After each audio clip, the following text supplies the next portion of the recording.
Now students, this is second video of concept of cost. अब हम इससे previous video में हमने डिस्कस किया कि फिक्स कॉस्ट और वेरिएबल कॉस्ट के बारे में इसमें डिस्कस करेंगे। फिक्स कॉस्ट हमने पूरा का पूरा डिस्कस किया कि फिक्स कॉस्ट को कैसे कैसे रिमेन सेम रहती है, चाहे प्रोडक्शन ज़्यादा हो चाहे कम हो, चाहे जीरो हो नील हो। अब है वेरिएबल कॉस्ट। वेरिएबल कॉस्ट का मीनिंग क्या है? वेरिएबल कॉस्ट वो कॉस्ट है जो किसके अकॉर्डिंग बढ़ती है? प्रोडक्शन के अकॉर्डिंग। जैसे जैसे प्रोडक्शन बढ़ेगा वैसे वैसे वेरिएबल कॉस्ट भी बढ़ेगी, और जैसे जैसे प्रोडक्शन नहीं बढ़ेगा तो वेरिएबल कॉस्ट भी नहीं बढ़ेगी। जब प्रोडक्शन कॉस्ट जीरो है, प्रोडक्शन जीरो है तो वेरिएबल कॉस्ट भी जीरो है। अब इसको वेरिएबल कॉस्ट को अगर हम एक्सप्लेन करते हैं तो क्या है? Expenditure incurred by the producer on the use of variable factors production. Variable factor का जो यूज करता है प्रोड्यूसर प्रोडक्शन के लिए तो उसको क्या बोलते हैं? Variable cost. तो वेरिएबल कॉस्ट के जो कंपोनेंट्स हो गया है, जैसे रॉ मटेरियल हो गया, wages to casual labours, wages to casual labour, electricity bill वगैरह, इस तरह के जितने भी खर्चे हैं। मीन्स अगर रॉ मटेरियल का क्या है कि जब अगर प्रोडक्शन करेंगे तभी रॉ मटेरियल होगा, अगर प्रोडक्शन नहीं करेंगे तो रॉ मटेरियल की जरूरत हमें नहीं पड़ेगी। इसी तरीके से वेजेस है, परमानेंट स्टाफ तो फिक्स में आ जाता है। तो वेजेस जो कैजुअल लेबर है, कैजुअल लेबर तभी हम बुलाएंगे जब हमारा प्रोडक्शन होगा, प्रोड्यूसर तभी बुलाएगा, तो वो क्या कहलाता है? वेरिएबल फैक्टर में आ जाता है, वेरिएबल कॉस्ट में आ जाएगा। या हमारा क्या है? वियर एंड टियर एक्सपेंसेस, तभी उस नुकसान जो उसमें वियर एंड टियर एक्सपेंसेस वो भी तभी लगेगी जब हमारा प्रोडक्शन होगा। और इलेक्ट्रिसिटी बिल, इलेक्ट्रिसिटी बिल का भी यही है कि जब प्रोडक्शन होगा तभी हमारा इलेक्ट्रिसिटी जाएगी, अदरवाइज अगर नहीं हमारा प्रोडक्शन हो रहा है तो इलेक्ट्रिसिटी भी नहीं लगेगी। अब इसको अगर हम वेरिएबल कॉस्ट को अगर हम इसमें बनाते हैं, इसका टेबल बनाते हैं तो क्या आते हैं? मान लो यूनिट्स हमने प्रोड्यूस की, यूनिट्स और वेरिएबल कॉस्ट। मान लो ये जीरो है, 1 2 3 4 5, 0 1 2 3 4 5 6 मान लेते हैं इसमें। तो ये क्या है? अगर प्रोडक्शन जीरो है तो ये भी क्या होगा? जीरो ही होगा। इसमें मीन उसमें कितना था? फिक्स कॉस्ट में बराबर था, लेकिन इसमें क्या रहेगा? जीरो ही रहेगा। इसमें मान लो ये 10 है, ये कितना हो जाएगा? 18 है, 24 है। मीन्स जैसे जैसे प्रोडक्शन बढ़ता चला जाएगा वेरिएबल कॉस्ट भी बढ़ती चली जाएगी। बट जैसे जैसे प्रोडक्शन बढ़ा वैसे वैसे वेरिएबल कॉस्ट भी बढ़ेगी, लेकिन किस तरीके से बढ़ेगी? है इंक्रीजिंग एट डिक्रीजिंग रेट पे बढ़ रही है। इंक्रीजिंग एट कांस्टेंट रेट पे ना बढ़ के इंक्रीजिंग एट डिक्रीजिंग रेट पे बढ़ रही है। मीन्स हमने इसमें देखा कि अगर प्रोडक्शन जीरो है तो वेरिएबल कॉस्ट भी जीरो है। प्रोडक्शन 1 हुआ 10 हुआ, जैसे जैसे बढ़ा वैसे वैसे हमारा प्रोडक्शन भी बढ़ना स्टार्ट हो गया। प्रोडक्शन बढ़ना स्टार्ट हुआ तो वेरिएबल कॉस्ट भी बढ़ गई। इसका अगर हम क्या बनाएं,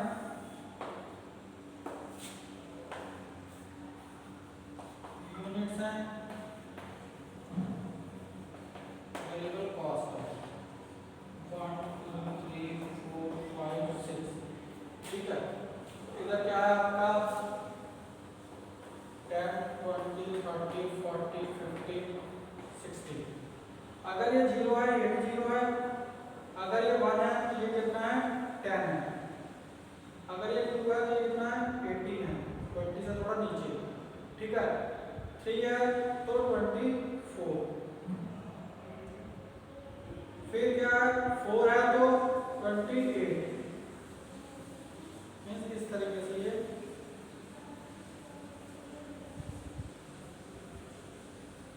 ये वेरिएबल कॉस्ट का कर्व बनेगा। मीन्स पहले ज्यादा फिर कम होकर फिर ज्यादा हो जाएगा। जैसे पहले कम है, पहले ज्यादा है, फिर कम हुआ, पहले ज्यादा फिर कम हुआ, फिर ज्यादा हो गया। मीन्स अब इसका सिंपल सा क्या है कि पहले ज्यादा और फिर कम फिर ज्यादा क्यों हो रहा है? इसमें क्या है कि वजह क्या है कि अगर हम कोई भी यूनिट बना रहे हैं तो उसमें एक्सपेंडिचर जो है ज्यादा होता है, उस पर खर्चा जो है वो ज्यादा है।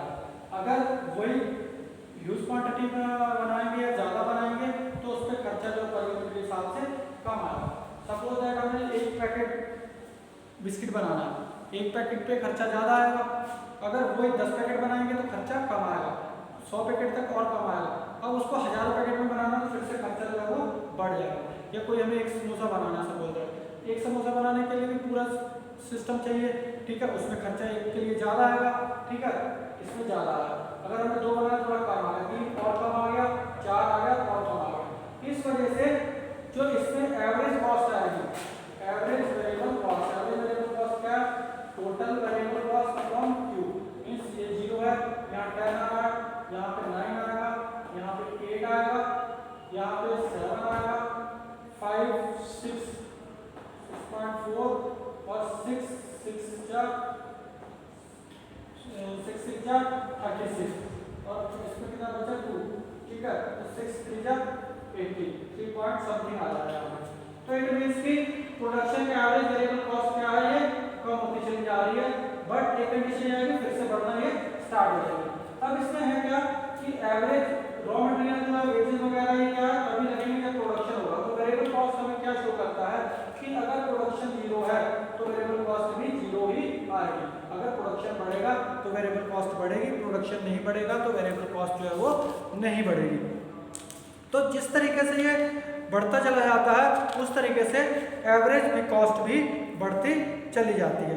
अब जैसे अगर इसी को हम आगे करें, जैसे ये इसी को अगर कॉस्ट स्टार्ट करें 7 है, मान लो यहाँ पे 46 हो गया, ठीक है, यहाँ पे 8 हो गया, इसमें 7 से अगर इसको हम यहीं तक ले आ रहे हैं, बीसी यहाँ लिख दिया हमने, 7 है 8 है, ठीक है, तो 7 6 जा 42 4 7 4 जा 28 7 5 जा 35। इस तरीके से इसको हम बढ़ाते चले जाएंगे तो क्या आ जाएगा यहाँ पे 6.66। अब 8 पे आ रहा है तो 8 पे हमने 62 लिखा है यहाँ पे, यहाँ पे कितना आ जाएगा 7.7 मीन्स क्या हुआ इसका कि जैसे जैसे ये बढ़ा, पहले तो ये कम हुआ फिर उसके बाद ये बढ़ना स्टार्ट होगा। तो इसका जो कर्व बना गया, इसका जो कर्व बनेगा तो यू शेप बन रहा है। इस तरीके से एवरेज वेरिएबल कॉस्ट का इस तरीके से आएगा, पहले ज़्यादा है फिर एवरेज वेरिएबल कॉस्ट में पहले ज़्यादा होगा फिर कम होगा फिर ज़्यादा स्टार्ट होगा। इधर यूनिट्स आ जाएंगी और इधर एवरेज वेरिएबल कॉस्ट आ जाएगा, मीन्स पहले ज़्यादा होगा फिर कम होता जाएगा फिर बढ़ता जाएगा, यू शेप आ जाएगा। यू शेप का मैंने अभी आपको बताया कि यू शेप क्यों बनता है। यू शेप इसी वजह से बनता है कि कोई भी कमोडिटी अगर हम कम क्वांटिटी में प्रोड्यूस करेंगे तो उसका खर्चा ज़्यादा आएगा, जैसे जैसे क्वांटिटी बढ़ती चली जाएगी खर्चा कम होता चला जाएगा, बट एक स्टेज ये आ जाएगी कि फिर से खर्चा जो बढ़ना स्टार्ट हो जाएगा। यहाँ तक आया, यहाँ तक कम आया, यहाँ पे इस पॉइंट से कम हो गया, इस पॉइंट से यहाँ पे 7 यूनिट हमने प्रोड्यूस की तो फिर से ये खर्चा जो बढ़ना स्टार्ट हो गया। तो ये इसमें आ जाता है हमारा शॉर्ट टर्म कॉस्ट में फिक्स्ड और वेरिएबल कॉस्ट का। तो वेरिएबल कॉस्ट का ये हमने डिस्कस किया कि वेरिएबल कॉस्ट में पहले तो आपका जितना भी प्रोडक्शन है तभी वेरिएबल कॉस्ट होगी, प्रोडक्शन नहीं है तो वेरिएबल कॉस्ट 0 होगी, जैसे इसमें हमने डिस्कस किया। अब जैसे जैसे प्रोडक्शन बढ़ा वैसे वैसे वेरिएबल कॉस्ट बढ़ी, बट एवरेज वेरिएबल कॉस्ट क्या है, स्टार्टिंग में ज़्यादा रहेगी फिर कम हो जाएगी फिर बढ़ना स्टार्ट हो जाएगी। और इसका रीज़न यही है, इस वजह से बढ़ती है कि कोई भी प्रोडक्शन है, कोई भी यूनिट है, अगर एक यूनिट हम बना रहे हैं तो प्रोडक्शन ज़्यादा आएगा, ज़्यादा बनाएंगे तो प्रोडक्शन जो है वो कम हो जाएगा। अगर हम इसको कंबाइंड शो करते हैं तीनों को तो इस तरीके से हम इसका कर्व बनाएंगे, अब दोनों मिला के होता है टोटल कॉस्ट आ जाता है। और एक चीज़ ये है कि ये 0 से स्टार्ट होती है, फिक्स कॉस्ट 0 से स्टार्ट नहीं होती, एक्स है वाई है। और इससे पहले मैंने फिक्स कॉस्ट का बनाया था, ये फिक्स कॉस्ट का हो गया, यूनिट्स हैं। अब ये क्या हमारा वेरिएबल कॉस्ट है, इस तरीके से आएगा।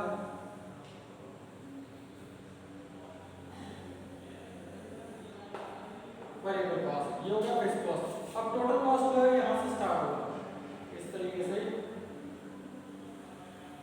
टोटल कॉस्ट जो है यहाँ से स्टार्ट होगा। टोटल कॉस्ट यहाँ से स्टार्ट क्यों होगा, क्योंकि इसमें फिक्स्ड कॉस्ट जो है वो यहाँ मान लो 10 है तो ये 10 से ही स्टार्ट होगा, यहाँ से स्टार्ट नहीं होगा। अगर इसका हम कर्व बनाए, अगर इसका कर्व बना आपको इसका बना के दिखा देते हैं, यूनिट्स है मान लो 0 1 2 3 4 5 6, यहाँ पे फिक्स कॉस्ट है 10 10 10, फिक्स कॉस्ट क्या रहेगी 10, वेरिएबल कॉस्ट जो है इसमें मान लो ये मान लेते हैं हम 0, 10, 18, 24, 28, 32 एंड 38। ये क्या है? वेरिएबल कॉस्ट है।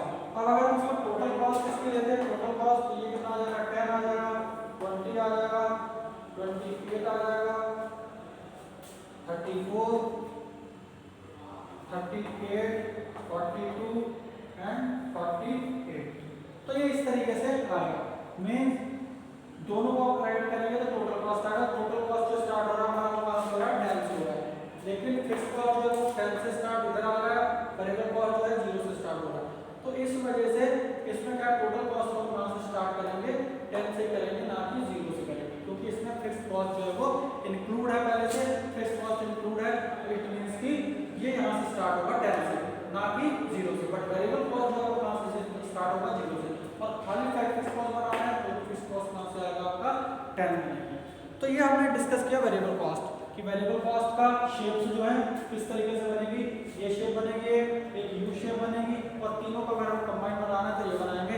फिक्स्ड कॉस्ट भी इसमें आ जाएगी, वेरिएबल कॉस्ट भी आ जाएगी, और इसमें क्या आ जाएगा हमारा? टोटल कॉस्ट भी इसमें इंक्लूड हो जाएगा। अब इसके बाद हमारा मार्जिनल कॉस्ट। मार्जिनल कॉस्ट क्या है?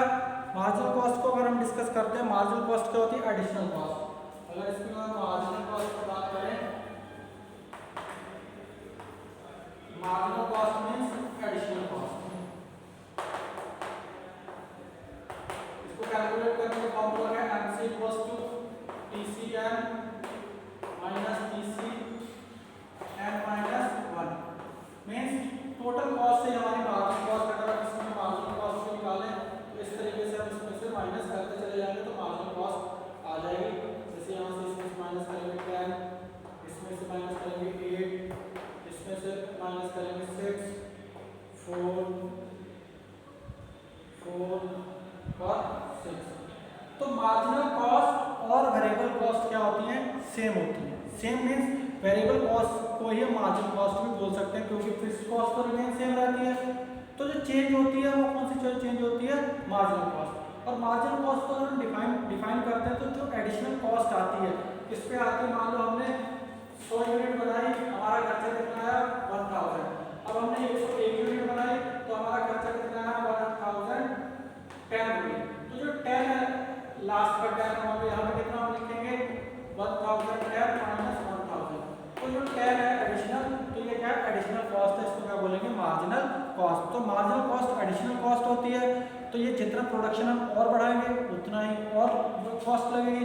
इस वजह से ये क्या होती है? Variable cost. इसको हम बोल सकते हैं कि वेरिएबल कॉस्ट मार्जिनल कॉस्ट भी होती है, क्योंकि जितना प्रोडक्शन बढ़ेगा तभी मार्जिनल कॉस्ट बढ़ेगी। अगर प्रोडक्शन नहीं बढ़ेगा तो मार्जिनल कॉस्ट जो है वो नहीं बढ़ेगी। प्रोडक्शन हर सक्सेसिव यूनिट पे जो है वो बढ़ेगा। तो इस वजह से इसकी जो शेप होती है वो भी क्या कहलाती है? इसी तरीके से इसकी शेप भी जो मार्जिनल कॉस्ट की शेप भी वो भी क्या आती है? हमारी यू शेप की आती है, क्योंकि ये जैसे जैसे एवरेज वेरिएबल कॉस्ट की शेप है वैसे वैसे ही मार्जिनल कॉस्ट की भी शेप है। तो ये हमने सारे के सारा डिस्कस किया। अब रिलेशन बिटवीन एवरेज कॉस्ट और मार्जिनल कॉस्ट के रिलेशंस क्या क्या हैं? कि जब AC फॉल करेगा, when AC falls MC is lower than AC। जब AC फॉल कर रहा है इस तरीके से, जब मान लो हम यहाँ पे कर्व बना रहा हूँ, एवरेज कॉस्ट है जैसे इस तरीके से है, जब एवरेज कॉस्ट AC आ रहा है, AC आ रहा है, AC falls lower than AC। AC falls है तो MC क्या हो जाएगा? Lower than AC। तो AC से ये नीचे होगा इस तरीके से, MC lower than AC। AC आ रहा है और MC क्या है? Lower than AC। When AC rises, जब ये AC राइज कर रहा है तो MC जो है ग्रेटर देन AC, ये इससे ज्यादा होगा। मींस यहाँ पे तो लोअर देन AC है, जब ये फॉल कर रहा है तो ये कम है, लेकिन जब ये राइज कर रहा है तो ये इससे ज्यादा का चल रहा है। MC cuts AC eight lowest point, और ये यहाँ पे लोएस्ट पॉइंट पे इसको कट करेगा। ये जो कट कर रहा है किस पे कर रहा है? इसका लोएस्ट पॉइंट पे। तो ये इसकी जो है वो रिलेशंस है। तो हमने ये डिस्कस कर लिया पूरा कि क्या क्या इसमें कॉस्ट कर लिया। कॉस्ट के बाद एक्सप्लिसिट कॉस्ट, इम्प्लिसिट कॉस्ट, उसके बाद फिर selling cost, variable selling cost के बाद प्रोडक्शन कॉस्ट, उसके बाद फिक्स्ड कॉस्ट और वेरिएबल कॉस्ट, वेरिएबल कॉस्ट के बाद मार्जिनल कॉस्ट। तो ये सारी की सारी कॉस्ट जो है अपॉर्चुनिटी कॉस्ट भी है इसमें, तो जितनी भी कॉस्ट है वो हमने इसमें डिस्कस की।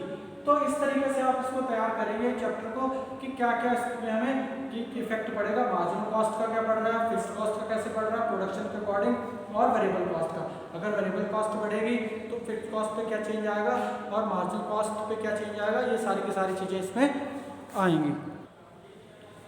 अब इसमें क्या है बेटा, relation between TC and MC. TC and MC, TC means total cost and marginal cost. Marginal cost calculate कैसे होती है, MC N minus marginal cost पर MC N minus TC N minus TC N minus 1।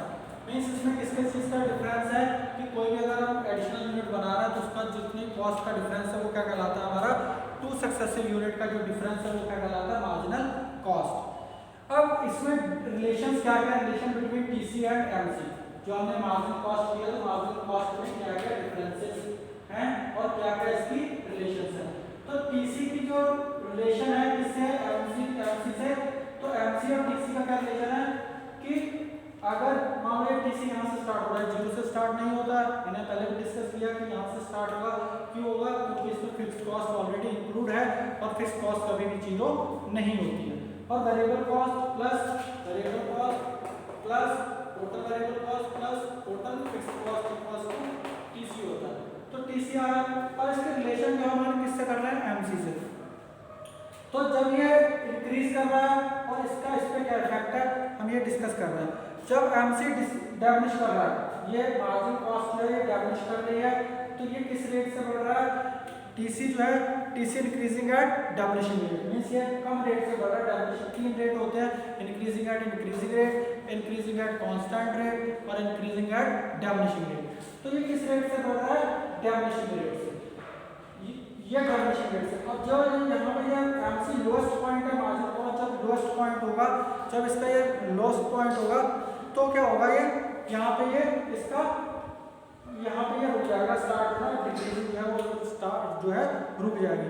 MC rising होगी तो TC increasing at increasing rate. जब MC यहाँ पे rise कर रहा है तो टीसी क्या होगा, इंक्रीजिंग एट इंक्रीजिंग रेट, वो बढ़ेगा किस रेट से, इंक्रीजिंग रेट। यहाँ तक डैमेजिंग रेट से बढ़ा, यहाँ किस रेट से बढ़ेगा, इंक्रीजिंग एट इंक्रीजिंग रेट। और जब ये लोएस्ट पॉइंट पे होगा तो टीसी क्या हो जाएगा, रुक जाएगा। टीसी जो है वो स्टॉप डैमेजिंग रेट, मींस यहाँ पे डैमेज होना रुक जाएगा। जब ये लोएस्ट होगा तो ये यहाँ पे रुक जाएगा, क्या होना, डिक्रीजिंग रेट आना रुक जाएगा, मींस यहाँ के बाद इंक्रीजिंग रेट में होगा।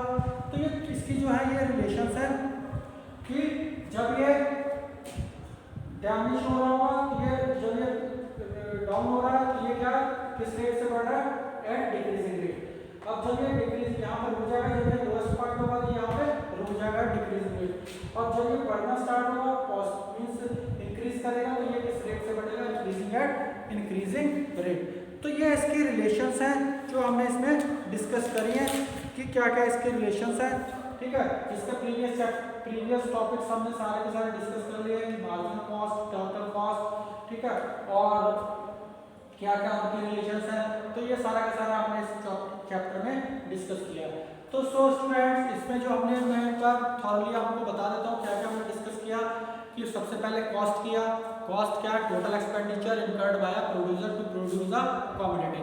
उसके बाद एक्सप्लिसिट कॉस्ट किया which is hired from the market. Implicit means जो कि सेल्फ ओन्ड है वो इम्प्लिसिट कॉस्ट है।